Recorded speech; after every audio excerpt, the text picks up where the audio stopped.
दोस्तों, वैसे तो कहा जाता है जियोपॉलिटिक्स के अंदर कि ना तो कोई आपका दोस्त होता है और ना ही कोई होता है दुश्मन। केवल इंटरेस्ट के साथ देशों के साथ हमारे संबंध निर्धारित होते हैं। परंतु रशिया के साथ भारत की दोस्ती की बात अलग ही है। रशिया आज तक किसी भी प्रकार का ऐसा कदम नहीं उठाया करता जिससे भारत के जो हित हैं उनके ऊपर प्रभाव पड़े या फिर उनको कोई नुकसान हो। परंतु अभी रशिया के सामने भी एक बहुत बड़ी जियोपॉलिटिक्स टेंशन आ चुकी है। दरअसल आप सभी को बता दूं कि जो रशिया है उससे भारत के पड़ोसी देश पाकिस्तान ने अभी हाल ही के कुछ दिनों में बढ़ती हुई दोस्ती का फायदा उठाते हुए S-400 की डिमांड करी थी। जी हां, सुनने में आप सभी को हंसी जरूर आ रही होगी, परंतु पाकिस्तान भारत के खिलाफ S-400 मांग रहा था रशिया से, जिसको रशिया ने सरी से नकार दिया कि हम ऐसे देशों के बीच में अपने हथियारों को नहीं दे सकते हैं जिनके बीच में रणनीतिक प्रतिद्वंदता चल रही हो, जिससे होगा क्या कि भारत और पाकिस्तान के बीच में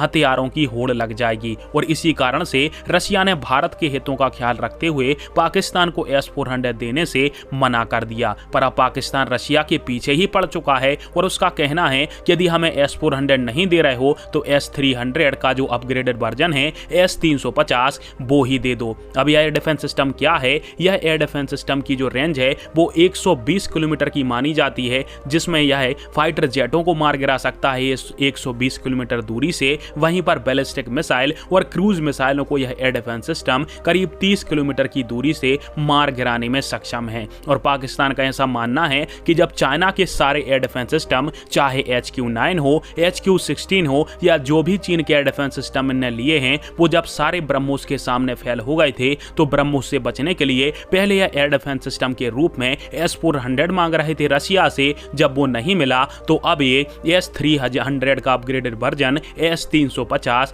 रशिया से मांग रहे हैं, जिसके कारण से रशिया के सामने भी एक बड़ी चुनौती उभर कर आ चुकी है। हालांकि इसके साथ साथ चाइना का भी थोड़ा बहुत प्रभाव है। चाइना भी चाहता है कि ऐसा एयर डिफेंस सिस्टम रशिया की तरफ से पाकिस्तान को दिया जाए, पर क्या रशिया देगा भारत के हितों को देखते हुए या फिर नहीं देगा, इसके बारे में आगे आने वाले समय में ही आपको और हमको पता चलेगा। पर आप सभी के इस टॉपिक के अंदर क्या राय है नीचे कमेंट करके बताएं। जय हिंद, वंदे मातरम।